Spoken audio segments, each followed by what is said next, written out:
दिल्ली की सत्ता से रुखसत हुए अरविंद केजरीवाल एंड कंपनी की सरकार को करीब करीब एक साल से ऊपर होने को जा रहा है। रेखा गुप्ता सरकार को जब एक साल हो गया, इनको यहां से भगाए हुए एक साल हो चुका है। इस एक साल के अंदर 10 साल सत्ता में रहने के बाद आज ये एक साल होने वाली रेखा गुप्ता सरकार से केजरीवाल एंड कंपनी सवाल पूछ रही है। इन्हीं सवालों की जद में बहुत सारी ऐसी चीजें सामने आ जाती हैं। कई बार ऐसा होता है कि आदमी अपनी बढ़ाई करते करते कोई ऐसी बात बोल जाता है जिससे उसका पूरा कच्चा चिट्ठा खुल जाता है। अरविंद केजरीवाल एंड कंपनी के एक साल के जो उनका जो पूरा था प्रोजेक्ट, उसमें आज किसी ने मतलब आम आदमी पार्टी के जो हैंडल है उससे एक पोस्टर पोस्ट किया जाता है। इस पोस्टर में उन्होंने बताया कि अरविंद केजरीवाल ने कितने काम किए, क्योंकि केजरीवाल के बारे में कल ही दिल्ली विधानसभा के अंदर एक बड़ी बात यह आई कि अरविंद केजरीवाल ने 10 साल के अंदर 47,000 करोड़ का कर्जा दिल्ली में लिया था। अब 47,000 करोड़ का कर्जा और ले लिया, यानी कि इतना पैसा फूकने के बाद 47,000 करोड़ का कर्जा लेकर सरकार ने आखिर किया तो किया क्या? ये एक बड़ा सवाल है। आज दिल्ली उनसे पूछ रही है कि भाई आप तो दिल्ली के बजट में ही बता दीजिए क्या किया। तो आपने 47,000 करोड़ का जो कर्जा लिया था उससे क्या किया? ये एक बहुत बड़ा मामला हो गया। लोग एक दूसरे से पूछ रहे हैं भाई वो 47,000 करोड़ का क्या किया। हमें तो लग रहा था ये आदमी जो है सिर्फ दिल्ली के जो बजट का पैसा है उसी को खर्च कर रहा है। ये तो 47,000 करोड़ का कर्जा और ले लिया इसने, जिसको रेखा गुप्ता जो दिल्ली की मुख्यमंत्री वो कह रही है अभी तक हम पटा रहे हैं, अभी तक किस्तें दे रहे। तो आखिर 47,000 करोड़ में किया क्या? तो आज आम आदमी पार्टी के एक हैंडल से एक पोस्टर जारी किया गया। इस पोस्टर के अंदर कुछ चीजें लिखी गई। उन्होंने क्या किया देखिए, आपको यहां पर एक चीज बता देते हैं। जो लोग नए हैं दिल्ली के अंदर उन्हें जरूर जानना चाहिए। दिल्ली के अंदर शीला दीक्षित सरकार ने बहुत जबरदस्त इंफ्रास्ट्रक्चर खड़ा किया। आज आप जितनी सड़कें, जितनी फ्लाईओवर, जितने पुल, जितने फुटओवर ब्रिज देख रहे हैं वो सब शीला दीक्षित सरकार के समय पर बनाए गए थे। अब रेखा गुप्ता सरकार जब आई है, एक साल हुआ है, अब नया इंफ्रास्ट्रक्चर तैयार करने की शुरुआत हो चुकी है। बहुत सारी जगहों पे बहुत सारे जो प्रोजेक्ट हैं रेखा गुप्ता सरकार ने अब शुरू कर दिए हैं। तो आप सोचिए वो 10 साल का गैप का क्या हुआ, जिस 10 साल के गैप के अंदर अरविंद केजरीवाल की सरकार थी। यानी कि दिल्ली में ना एक सड़क बनी, ना नाली, ना खड़ंजे, ना पाइपलाइन, ना कुछ नहीं हुआ, कोई काम नहीं हुआ। सिर्फ मुफ्त की रेवड़ियां, शराब घोटाला, शीश महल, इस तरीके के काम हुए। बस घोटाला, अस्पताल घोटाला, डिस्पेंसरी घोटाला, मोहल्ला क्लिनिक घोटाला, यही सब चलता रहा।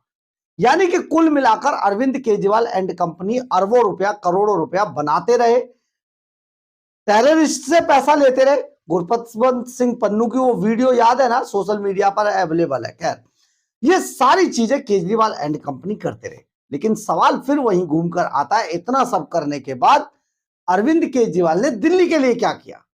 तो दिल्ली के लिए एक पोस्टर हैंडल से जारी किया गया, उसके बारे में थोड़ा सा बताते हैं। 40 मोहल्ला सभाएं की इन्होंने, जिसमें से 60 प्रोजेक्ट थे। अब ये क्या प्रोजेक्ट थे ये पता ही नहीं क्या प्रोजेक्ट थे। 18 water supply project, 3 community sports project, 8 bench जो होते हैं पार्कों में, बेंच लाइट्स, ये प्रोजेक्ट थे। 3 कम्युनिटी स्पोर्ट्स प्रोजेक्ट थे। 258 सीसीटीवी कैमरा के लिए 6 प्रोजेक्ट थे। 3 इलाकों में सिक्योरिटी जो गेट थे वो बनाए गए थे, ये भी 6 प्रोजेक्ट थे। 20 इलाकों में टॉयलेट्स बनाए गए, 10 प्रोजेक्ट थे। और 20 लाख कश्मीरी जो यहां पर थे उनको पैसा दिया गया था। मतलब आप इसमें काम कहां था? आप जरा पूछिए दिल्ली के लोगों के लिए, उनकी सुविधाओं के लिए, जिन दिल्ली के लोगों से टैक्स लेकर अरविंद केजरीवाल मौज काट रहे थे, शीश महल बनवा रहे थे, ग्लॉस्टर गाड़ियां खरीद रहे थे जिसपे सीएम लिखा हुआ था, इसके अलावा बड़ी सिक्योरिटी लेकर घूम रहे थे, तो दिल्ली का भला कहां पर हुआ? ना तो इसमें यमुना सफाई का जिक्र है, जिसमें 13-13,500 करोड़ अरविंद केजरीवाल खा गए। ना सड़कें हैं, ना नालियां हैं, ना खड़ंजे हैं, ना कोई दूसरा कोई कम्युनिटी के लिए जो फायदेमंद चीजें होती है वो है, ना कम्युनिटी हॉल है। तो आखिर किया गया था 47,000 करोड़ का कर्जा। आप जरा सोचिए ये सारी चीजें क्या थी, इसी के बारे में आपको बताते हैं। नमस्कार, मैं हूं कुमार गजेंद्र, जनपद ऑन द स्पॉट में आपका स्वागत है। हमारे एक दूसरे social media platform podcast with Kumar Gajendra में भी आपका स्वागत है, जहां आप हमें सुन सकते हैं। अरविंद केजरीवाल एंड कंपनी जिस तरीके से 10 सालों तक दिल्ली की सत्ता में रही, उसने एक भी काम नहीं किया। ना तो एक स्कूल नया, ना तो नया एक स्कूल बना, ना एक नया कॉलेज बनाया, ना एक नया अस्पताल बना। ये सारी चीजें इसलिए कही जा रही है क्योंकि अरविंद केजरीवाल जब दिल्ली की सत्ता में आने के लिए चुनाव लड़ रहे थे तो उन्होंने कहा 500 स्कूल बनाऊंगा, 500 कॉलेज बनाऊंगा, 500 अस्पताल बनाऊंगा। ऐसा कोई काम नहीं हुआ। इसके अलावा सड़कें, खड़ंजे, नाली, फ्लाईओवर, पुलिया, फुटओवर ब्रिज, कोई काम नहीं किया। सब कुछ आज तक दिल्ली के अंदर शीला दीक्षित द्वारा 2008 से 2010 के आसपास जो इंफ्रास्ट्रक्चर खड़ा किया गया था, क्योंकि 2010 के अंदर राष्ट्रमंडल खेलों का आयोजन था, इससे पहले पहले पूरा इंफ्रास्ट्रक्चर खड़ा करना था। तो वो सारा इंफ्रास्ट्रक्चर दिल्ली की उस वक्त की मुख्यमंत्री शीला दीक्षित ने खड़ा किया।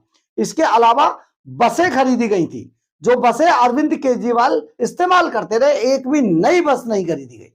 आप जरा सोचिए 47,000 करोड़ रुपए के कर्जे का आखिर अरविंद केजरीवाल ने किया तो किया क्या। इसके अलावा जो दिल्ली सरकार का जो बजट वाला पैसा था वो कहां गया, उसका क्या हुआ, ये एक बहुत बड़ा मसला हो गया है। क्योंकि आप समझिए दिल्ली के ऊपर 47,000 करोड़ का कर्जा छोड़कर अरविंद केजरीवाल गए थे।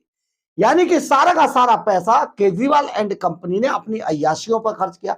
हाँ, एक बात जरूर हुई थी, विधायकों की जो सैलरी थी, विधायकों की सैलरी जो बात करते थे कि हम तो सेवा में आए, हालांकि सेवा में ये लोग हैं ही नहीं, क्योंकि सौरभ भारद्वाज खुद ही ये मान चुके हैं कि वो बेरोजगार नेताजी हैं। यानी कि राजनीति उनके लिए रोजगार के समान था, और इनके रोजगार में जो पैसा इन्हें मिलता था वो पैसा, इतना पैसा था कि अरविंद केजरीवाल ने सत्ता में आने के बाद 100 गुना विधायकों की सैलरी बढ़ा दी। 100 गुना।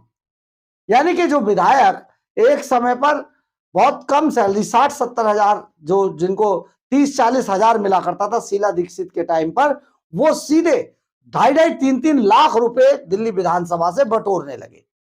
तो आप जरा सोचिए, गाड़ियां लेकर घूमते थे। मंत्री जी तो और भी मौज काट रहे थे। आपने देखा होगा रामनिवास गोयल जो विधानसभा अध्यक्ष की कुर्सी पर बैठा दिए गए, वो एक फांसीगरी उन्होंने सपना देख लिया। अरविंद केजरीवाल ने अब फंसा दिया है उन्हें कि भैया ये तो रामनिवास गोयल ने सपना देखा था, मुझे नहीं पता। राखी बिरलान को देखिए, आप सोचिए जरा कि दिल्ली के अंदर किस तरीके से लूट मचाई गई थी, और उस लूट में जो दिल्ली का सुपर चोर था यानी कि अरविंद केजरीवाल, उसे लगा दिल्ली के मालिक हैं, हम कुछ भी कर लेंगे। और मालिक कोई ऐसे वैसे बंगले में रहता है क्या? मालिक ने अपने लिए शीश महल बनवाया, और शीश महल, जैसा कि अजय माकन कहते हैं, 171 करोड़ रुपए का शीश महल बनवा लिया। अब ये कल ही उसकी तस्वीर दिखा रहे थे पीडब्ल्यूडी मिनिस्टर परवेश वर्मा, वो जाकर पूरा शीश महल दिखाया। आप जरा सोचिए कि जो 18 लाख रुपए की अगर उसमें कॉफी मशीन लगेगी, 7 लाख रुपए की लिफ्ट सिर्फ खाना लाने ले जाने के लिए लगेगी, तो किस तरीके से दिल्ली के अंदर सरकारी पैसे की लूट मचाई जा रही। और केजरीवाल ने जिस तरीके से साल दर साल लूटा, यानी कि उन्हें कुछ ऐसी चीजें करनी थी जो अपनी सुख सुविधाओं में एक तरीके से वो दिल मान चुके थे कि उनका दिल्ली पर कब्जा हो चुका है, और अब वो 50 सालों तक दिल्ली से जाने वाले नहीं है। वो तो प्रधानमंत्री बन जाएंगे। उनके चंपू तो उन्हें ये समझा रहे थे कि अरे सर आप कहां, आप तो जाइए ना, प्रधानमंत्री बनेंगे, मैडम सीएम देख लेंगी। तो उनकी पत्नी को जब चंपू मैडम सीएम कहकर पुकार रहे थे, तो आप सोचिए जरा कि वो सचमुच हवा में थे। उन्हें लग रहा था कि अब तो अपने लिए एक बढ़िया सा पेंटागन की तर्ज पर अब उसी में ही चाय पियेंगे सुबह गार्डन में। तो सचमुच अरविंद केजरीवाल ने कर भी लिया, जिसकी पोल अब रेखा गुप्ता सरकार खोल रही है। लेकिन सबसे बड़ी बात यह है कि आखिर दिल्ली को क्या मिला। तो दिल्ली को मिला 47,000 करोड़ रुपए का कर्जा, टूटा फूटा इंफ्रास्ट्रक्चर, सारी सुख सुविधाएं खत्म। दिल्ली की जनता के लिए बना दिए गए मोहल्ला क्लिनिक, अस्पताल खराब कर दिए गए, और अपने लिए खांसी भी अगर आए तो मैक्स और फोर्टिस हॉस्पिटल, क्योंकि अरविंद केजरीवाल की मर्जी, वो तो मालिक है। तो आप जरा सोचिए किस तरीके से शोषण किया गया। हम आपको यहां पर यह भी बता देते हैं कि कितना कितना पैसा कब कब इन्होंने कर्जे के रूप में लिया था। कल हालांकि ये लिस्ट रेखा गुप्ता ने जारी की थी। 2019-20 के अंदर 450 करोड़ रुपए का कर्जा 9% की ब्याज पर। 2020-21 में 9,500 करोड़ का कर्जा, 21-22 में 5,000 करोड़ का कर्जा, 22-23 में 3,200 करोड़ का कर्जा, कुल मिलाकर 47,000 करोड़ रुपए का कर्जा दिल्ली सरकार के ऊपर, दिल्ली के ऊपर अरविंद केजरीवाल ने चढ़ा दिया और दिल्ली से रुखसत हो गए। अब पंजाब में है और पंजाब का कर्जा 5 लाख करोड़ की तरफ तेजी से बढ़ रहा है। तो आप सोचिए किस तरीके की सरकारें, मुफ्त की रेवड़ियां, मुफ्त का मलीदा। अगर ऐसे लोगों को चुनेंगे तो आपके साथ वही होगा जो आज पंजाब के साथ हो रहा है और जो कल दिल्ली के साथ हो चुका है। तो सोचिएगा जरूर, याद रखिएगा, इन लोगों का वो हश्र होना चाहिए जो सचमुच ऐसे लोग दोबारा राजनीति में, छोड़िए पंचायत में भी ना आए। बहरहाल, अगर आपको हमारी ये खबर अच्छी लगे तो आप इसे लाइक, सब्सक्राइब और शेयर जरूर करें। कमेंट्स बॉक्स में अपनी राय जरूर लिखें, इससे हमें बहुत बहुत बहुत ऊर्जा मिलती है। जय हिंद, जय भारत।